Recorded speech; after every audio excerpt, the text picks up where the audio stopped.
सकल मराठा समाजाकडून आज महाराष्ट्र बंदची हाक देण्यात आली आहे। यालाच पाठिंबा म्हणून बीड जिल्ह्यातील सकल मराठा समाज यांच्या वतीने बीड जिल्हा बंदची हाक दिली आहे। सर्व व्यापारी संघटनांनी सहकार्य करावे असे आवाहन सकल मराठा समाजाच्या वतीने करण्यात आले आहे।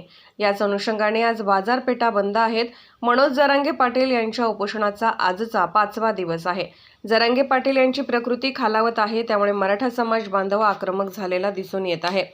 राज्य सरकारने लवकरात लवकर मराठा आरक्षणाची अंमलबजावणी करावी अशी मागणी मराठा समाज बांधवांनी केली आहे। आम्ही हा बंद उत्स्फूर्त आणि शांततेतच पाळणार आहोत। ज्या पाठीमागे चुकीच्या घटना घडलेल्या आहेत, अशा घटना घडू नयेत म्हणून आम्ही अत्यंत काळजीपूर्वक आहोत। आणि आमचे कोणते समाज बांधव व्यापाऱ्यांना बंदसाठी जोर जबरदस्ती करणार नाहीत, रस्त्यावर फिरणार नाहीत। आणि व्यापाऱ्यांनी सर्व जाती धर्माच्या लोकांनी आम्हाला उत्स्फूर्त पाठिंबा दिलेला आहे, स्वतःहून आणि लिखित पाठिंबा दिलेला आहे। ते समाज बांधव आणि व्यापारी बांधव देखील आमच्या सोबत बंदची हाक दिलेली आहे। कशा स्वरूपात हा बंद असणार आहे? सरकारने मराठा आरक्षणाच्या बाबतीत विशेष अधिवेशन घेण्याचं जे 15 आणि 16 तारखेला नियोजन केलेलं आहे, राजकीय तडजोडीमध्ये हे अधिवेशन कुठंतरी पुढं ढकलण्याचं कटकारस्थान दिसतंय। आणि हे अधिवेशन घेतलं जावं म्हणून त्यासाठीचा हा इशारा म्हणून आजचा बंद आहे।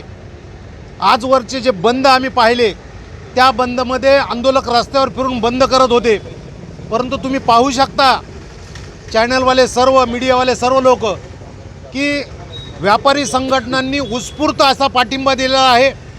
मराठा समाजाने, सकल मराठा समाजाने आणि मराठा क्रांती मोर्चाने आव्हान केल्याच्या नंतर व्यापाऱ्यांनी कालच पत्रक काढलीत की आम्ही बंदमध्ये सहभागी आहोत।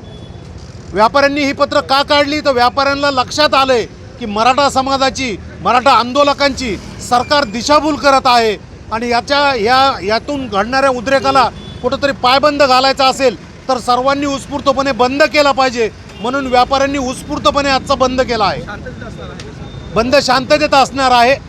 शेवटी आम्ही कुठल्याही व्यापाऱ्याला म्हणा किंवा कुठल्याही नागरिकाला त्रास न होता याचं आव्हान केलेलं आहे। हा बंद शांततेत पार पडेल आणि सरकारला हा अंतिम इशारा असेल। थोडक्यात सांगा। मराठा समाजाच्या प्रलंबित मागण्या आहेत राहिलेल्या, त्याची अंमलबजावणी करून जो मसुदा तयार केला आहे त्याचं कायद्यात रूपांतर करावे, ही जरांगे पाटलाची जी महत्त्वाची मागणी आहे। त्या मागणीसाठी गेले 5 दिवस झालं मनोज जरांगे पाटील अन्नत्याग आंदोलन करत आहेत। या आंदोलनात जर काही दगाफटका झाला, जरांगे पाटलांना जर काही बरं वाईट झालं, याचा उद्रेक फक्त महाराष्ट्रच नाही तर महाराष्ट्राच्या बाहेर देखील बघायला मिळेल, एवढीच आमची